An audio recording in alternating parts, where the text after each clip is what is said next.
హిందూ ఓట్లు పోలరైజ్ చేసే క్రమంలో అమిత్ షా యూసీసీని కూడా ప్రస్తావించడం జరిగింది. ముఖ్యంగా ఆయన ఏమన్నారంటే యూసీసీ అమల్లోకి వస్తే ఎవరు కూడా 4 పెళ్లిళ్ళు చేసుకోవడానికి వీలుండదని, బహుభార్యత్వాన్ని పూర్తిగా నిషేధిస్తామని ఆయన స్పష్టం చేశారు.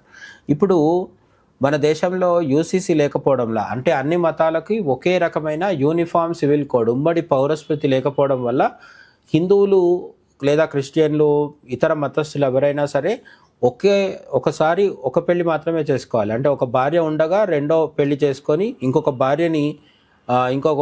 భార్యతో రిలేషన్షిప్ పెట్టుకోవడం అనేది చట్టరీత్యా నేరం. అంటే ఒక వ్యక్తికి 2 భార్యలు ఉండడం అనేది భారతదేశ రాజ్యాంగం, భారతదేశ చట్టం ఒప్పుకోవట్లేదు. కానీ ముస్లింలకు మాత్రం దీనికి వెసులుబాటు ఉంది. వాళ్లకు ముస్లిం పర్సనల్ లా బోర్డ్ రూల్స్ ప్రకారం, షరియా ప్రకారం 1, 2 కాదు 4 వరకు పెళ్లిళ్ళు చేసుకోవచ్చు అని చెప్పి అనేక సార్లు కోర్టులు కూడా తీర్పునివ్వడం జరిగింది.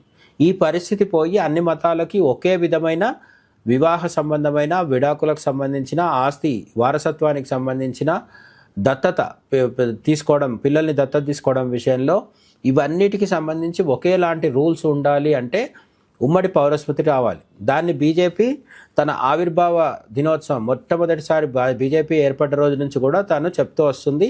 ఆర్టికల్ 370 రద్దు, అయోధ్య రామాలయం లాగా యూసీసీ అనేది కూడా బీజేపీ దశాబ్దాలుగా చెప్తూ వస్తున్న చిరకాల